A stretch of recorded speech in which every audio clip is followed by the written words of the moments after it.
Commençons par Mark Carney. D'abord, je veux dire à quel point je suis fier, car il a été étudiant dans mon département dans les années 1980. Nous savions déjà à l'époque qu'il était exceptionnel. Et il montre aujourd'hui qu'il est peut-être le plus important homme d'État du monde occidental, le seul à parler avec franchise et honnêteté.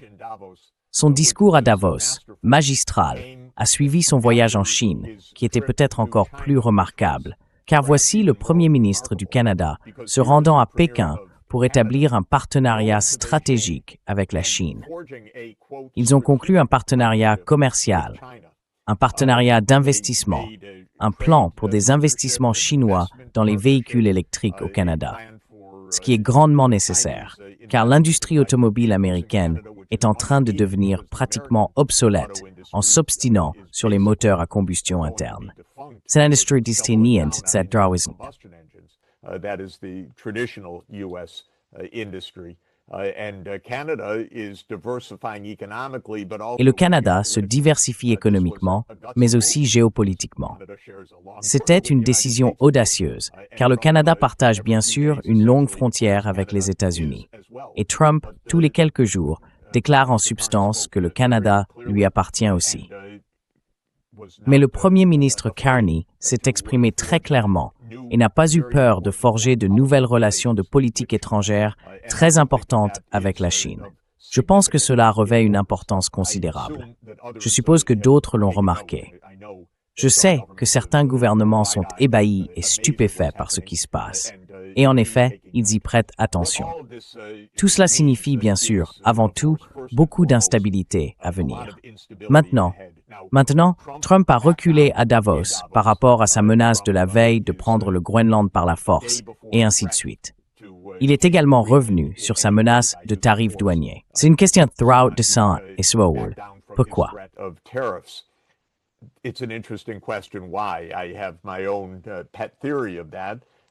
J'ai ma propre petite théorie à ce sujet. C'est parce que le marché boursier a chuté la veille. C'est vraiment la seule chose, j'en ai bien peur, qui contraigne Trump. Il doit satisfaire ses soutiens milliardaires et lui-même panique quand la bourse baisse.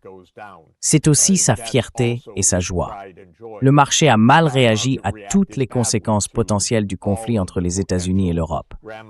Donc, Trump a reculé non pas à cause de ce que les Européens ont fait, mais parce que la bourse s'est effondrée.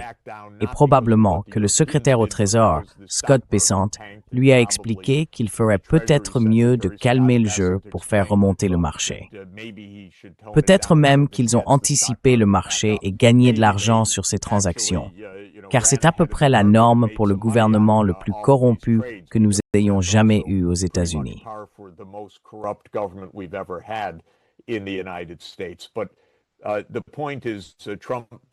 Mais le fait est que Trump a un peu reculé. Peut-être que certains Européens ont également fait des concessions. Nous ne savons pas vraiment ce qui se passe. Une rumeur circule en ce moment, ce qui serait scandaleux, mais pas impossible. Les Européens auraient dit aux États-Unis, « Eh bien, vous pouvez avoir la souveraineté sur certaines parties du Groenland, sur vos bases. » Cela semble être un des récits qui se répètent actuellement dans les journaux américains. Qui sait ce qui a réellement été dit? Ce n'était certainement pas encore une véritable négociation de la part de quiconque. Donc tout ce qui est rapporté doit, à mon avis, être accueilli avec un scepticisme total quant à sa véritable signification. C'était donc un autre élément du chaos. Je pense qu'il y avait un autre aspect de Davos qui mériterait plus d'attention qu'il n'en a reçu, à savoir une interview du secrétaire au Trésor américain, Scott Bessent, sur Fox Business News.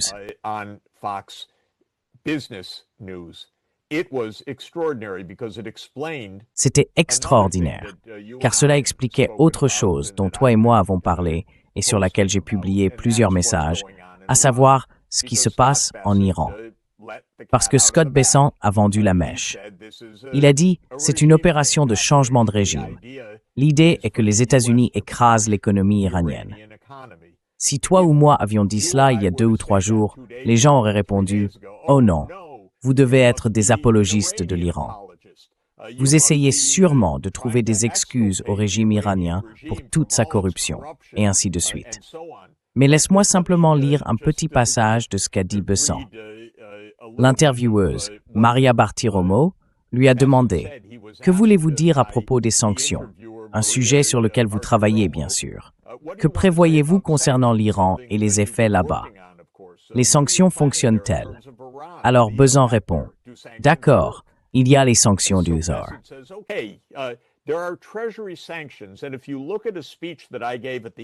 Et si vous regardez un discours que j'ai prononcé au Economic Club de New York en mars dernier, j'ai dit que je pensais que la monnaie iranienne était au bord de l'effondrement, que si j'étais un citoyen iranien, je retirerais mon argent. Le président Trump a ordonné au Trésor et à notre division de l'OFAC, le Bureau du contrôle des avoirs étrangers, d'exercer une pression maximale sur l'Iran. Et cela a fonctionné, car en décembre, leur économie s'est effondrée. Nous avons vu une grande banque faire faillite. La Banque centrale a commencé à imprimer de la monnaie. Il y a une pénurie de dollars et ils ne peuvent plus importer. C'est pourquoi les gens sont descendus dans la rue. C'est donc de la diplomatie économique. Aucun coup de feu tiré. Et les choses évoluent ici de manière très positive. C'est extraordinaire. Il explique donc que oui, il s'agit de diplomatie économique visant à écraser l'économie iranienne.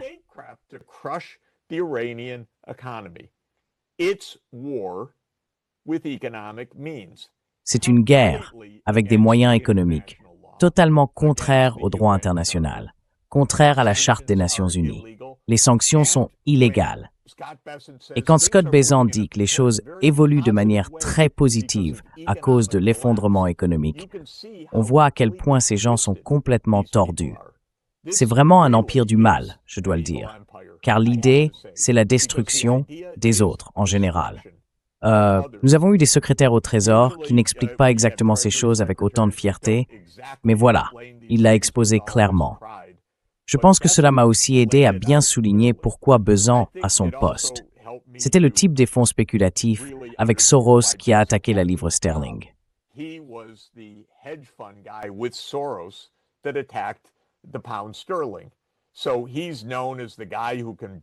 Donc, il est connu comme le type capable de faire chuter la monnaie de quelqu'un d'autre. Pratique, n'est-ce pas, d'avoir un tel homme comme secrétaire au Trésor. Ce n'est pas un expert en politique économique, en affaires budgétaires, ni en situation du peuple américain, rien de tout cela, mais il sait faire tomber une monnaie. Et c'était son travail en Iran, et il s'en vante. Donc il y a beaucoup de changements de régime. Aujourd'hui, dans le Wall Street Journal, le titre annonce que le gouvernement cubain doit tomber avant la fin de l'année. Donc voilà une autre opération de changement de régime en cours. Au passage, les Européens à propos de l'Iran, comme vous avez cité Macron, n'ont pas dit un mot. Ils n'ont pas dit un mot quand les États-Unis cherchaient à écraser le régime.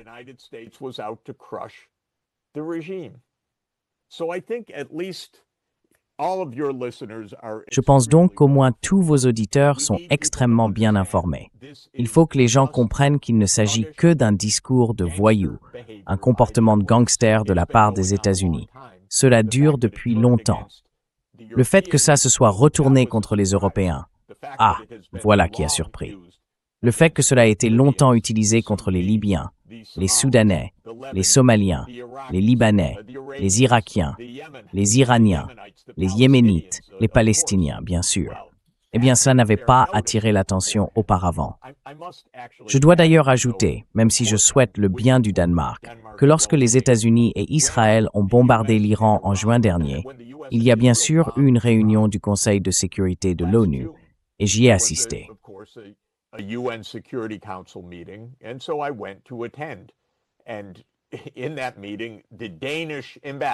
Et lors de cette réunion, l'ambassadrice danoise a réprimandé les Iraniens qui venaient d'être bombardés, pour avoir seulement envisagé de riposter. Elle leur a dit « Vous devez faire preuve de retenue », sans mentionner qu'on venait de bombarder l'Iran.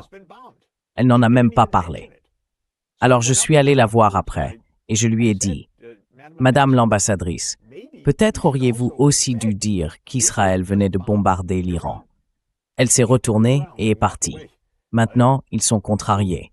Mais c'est ce qu'ils défendaient jusqu'à présent. Ils défendaient l'illégalité et la dissimulaient. Et maintenant, cela se retourne contre eux. Ce n'est pas que cela me réjouisse. Je trouve toute cette situation absolument méprisable.